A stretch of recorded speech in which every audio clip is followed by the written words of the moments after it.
সকলকে বৃষ্টি ভেজা সুন্দর সকালের শুভেচ্ছা জানিয়ে আমার ব্লগটি শুরু করছি।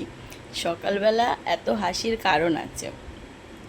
আজ আমার বাড়িতে আমার প্রিয় বান্ধবীর আসার কথা আছে, ওই জন্য সকালবেলা থেকে মনটা বড় ফুরফুরে, কিন্তু মনের কোণায় একটু মেঘ জমেছে এই বৃষ্টিগুলো দেখে। সকাল থেকে দেখুন অঝোর ধারায় ঝরে যাচ্ছে। চিন্তা তো খুব হচ্ছে, অত দূর থেকে ওরা আসবে কি করে একটা বাচ্চার সাথে করে।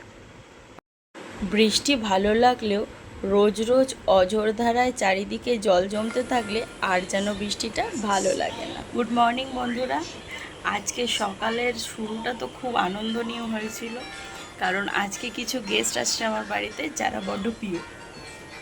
কিন্তু দুঃখের বিষয় হলো, দুদিন ধরে একটা নিম্নচাপ আমাদের পশ্চিমবাংলার দিকে এসেছে, যার ফলে প্রচণ্ড বৃষ্টি হচ্ছে।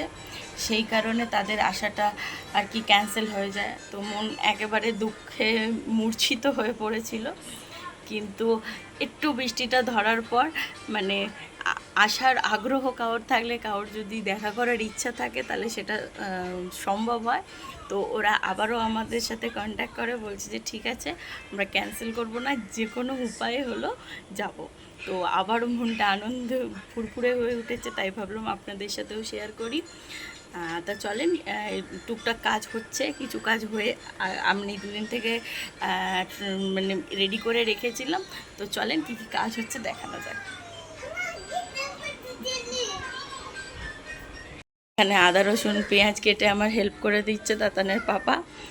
আর ওইদিকে আমি ডাল বসিয়েছি, চিকেন হবে, আরও কি কি বানানো যায় দেখা যাক। এখানে ডালটা হচ্ছে, আর ওই চিকেনটা ফ্রিজ থেকে বার করা হয়েছে, যেহেতু একবার ক্যান্সেল হয়ে গেছিলো, তো আমি সব কিছু আবারকে ঢুকিয়ে রেখে দিয়েছিলাম। আর এইদিকে সমস্ত কিছু রেডি হচ্ছে, কিন্তু ওয়েদারটা না একদমই ভালো না। দেখেন আবারও ঝিরঝিরে সেই বৃষ্টি শুরু হয়েছে, যে বৃষ্টি বহুক্ষণ ধরে হয়। ঠিক আছে, চলেন আমিও একটু হাত লাগাই, তারপরে একটু পরে দেখা হচ্ছে। এখন ওই 12টা মতো বাজে। আমার ডাল ভাজা মোটামুটি ওগুলো তো রেডি হয়েই গেছে। আর এইদিকে আমি চিকেন দো পেঁয়াজা করবো বলে ম্যারিনেট করা চিকেনগুলোকে ভেজে নিচ্ছি। এইখানে অর্ধেক ভাজছি, আরও দুবার ভাজতে লাগবে যেহেতু। এবার চলেন দেখাই আমি কি কি বানিয়েছি। এই যে 3 রকম ভাজা করেছি, ঢেঁড়স, আলু আর পটল। আর এখানে করেছি রসুন দিয়ে ডাল, আর সাথে চিকেন।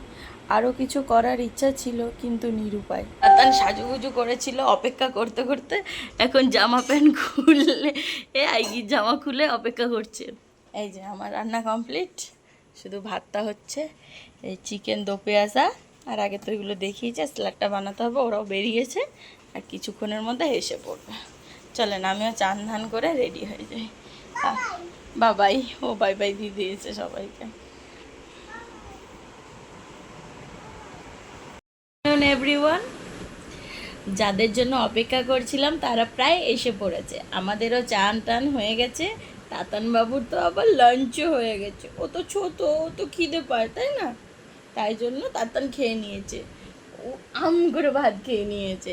এখন তাতান রেডি হয়ে গেছে, প্রান্তিকা দিদিকে ওয়েলকাম করবে আর পিঙ্কি মিমিকে ওয়েলকাম করবে বলে। পিঙ্কি মিমি, তো চলেন আর কিছুক্ষণের অপেক্ষা, তার মধ্যেই ওরা চলে আসবে। ওয়েদারটা এখন একটু রেহাই দিয়েছে, এখন একটু বৃষ্টি হচ্ছে না। পরবর্তীতে আবারও বৃষ্টি হবে, কারণ মেঘ ভীষণ করেছে, আবারও বৃষ্টি নামতে পারে। তার আগে যাতে ওরা ঘরে ঢুকে যায় এটাই কামনা করি। চলেন ওরা আসলে আবার দেখা হচ্ছে। বাই বাই করে দাও, বলো মুখে বলো বাই বাই। চলেন, এখনো বলছে না, পরবর্তীতে যখন বলবে আবার আপনাদেরকে শেয়ার করবো। টাটা। তাতানবাবু ছাতাটা উল্টিয়ে এর উপরে উঠছে, আমি ওকে বারণ করছি, কিন্তু ছেলেবেলায় আমিও এটাই করতাম। বলে না ডিএনএ টেস্টের প্রয়োজন হয় না, ওই হলো ব্যাপার। ছেলেবেলায় ছাতা ভেজা থাকলেই আমি তার উপরে উঠে পড়তাম, আর এরমভাবেই ছাতার উপর বসে হাঁটাহাঁটি করতাম। আর আমার ছেলেটাও দেখুন সেম খেলাটা শিখেছে। আচ্ছা, আপনাদের বাচ্চার মধ্যেও কি মিল দেখতে পান বলুন তো? মনে হয় যেন দেখেই যে আমারই ছেলেবেলাটা আমি ফিরে পেয়েছি। অবশ্যই কিন্তু কমেন্ট করে জানাবেন। এই যে দেখেন তাতানের কাণ্ড, ঘরের ভিতরে ছাতা টাঙিয়ে দাঁড়িয়ে রয়েছে। ছোট্ট পুচকে আবার এত বড় ছাতা নিয়েছে, দেখে কি মিষ্টি লাগছে তাই না? ছোটোবেলা থেকে শুনে এসছি যে ঘরের ভিতরে ছাতা টাঙালে নাকি বাইরের বৃষ্টি আরও বাড়ে। সবে মিমিরা আসার কথা, তার উপরেও ঘরে ছাতা টাঙাচ্ছে, বৃষ্টি আরও বেড়ে যাবে। যাই হোক, কথা বলতে বলতে এই যে যাদের জন্য অপেক্ষা করছিলাম চলে এসেছে। পিঙ্কি, তার হাজব্যান্ড, আর সাথে প্রান্তিকা, ওর মেয়ে। চলেন, ওরা প্রায় ভিজে টিজে অনেক কষ্ট করে অনেক দূর থেকে এসছে, ভেতরে নিয়ে যাওয়া যাক। পিঙ্কি মিমি তার তাতানবাবুর জন্য এই গিফটটা নিয়ে এসেছিল। নিয়ে আসার খুব বেশি না, 15 মিনিট পর সে গাড়িটাকে আহত করে ফেলেছে এবং একটা চাকা খুলে গেছে। যাই হোক, আর কথা বাড়িয়ে লাভ নেই, প্রায় 2:30 মতো বাজে। এই যে প্রান্তিকা দেবী বসে পড়েছে খেতে। দেখতে দেখতে এই পুচকিটাও কত বড় হয়ে গেল। আমি জিজ্ঞাসা করছি ওকে চিকেনটা কেমন হয়েছে, তো হাত দিয়ে বলে দিল, মিমি একেবারে পারফেক্ট রান্না করেছো। যাই হোক, ও খেয়ে নিক, এরপরে আমরাও খাবো। প্রায় 2:30 বাজে। জানেন তো, ইউটিউবে এখন রেস্ট্রিকশন এত বেড়ে গেছে, আমি কিছু বলতে গেলে 2-4 বার ভেবে নিতে হচ্ছে যে এই হয়তো স্ট্রাইক মেরে দেবে ভিডিওতে। কতগুলো ভিডিও আমার এইভাবে স্ট্রাইক মেরে দিয়েছে তাতানের কিছু কথা বলায়। যাই হোক, ভেবে চিন্তে কথা বলতে হবে। এইবারও খা, তারপরে আমরাও খেতে দেবো। তাতানের বাবা কি সুন্দর করে স্যালাডটা সাজিয়েছে দেখেন। চলেন, খাওয়া দাওয়া ঘোরা সব শেষ, সুন্দর সময় কেটে গেছে। এখন আমরা দাঁড়িয়ে রয়েছি, ওরা আসছে, ওদেরকে এই নতুন রাস্তাটা দেখিয়ে দেবো বাড়ি ফেরার জন্য। আমরা একটু আগে বেরিয়ে এসেছি, তাই একটু দাঁড়িয়ে অপেক্ষা করছি। ওই যে ওদের স্কুটি এসে গেছে, এবার আমরা ওদের সি অফ করে নিই। আবার কবে দেখা হবে জানি না, কিন্তু চেষ্টা করবো শীঘ্রই যাতে দেখা হয়। ভিডিওটা তাহলে এখানেই শেষ করছি। সবাই ভালো থাকবেন, সুস্থ থাকবেন।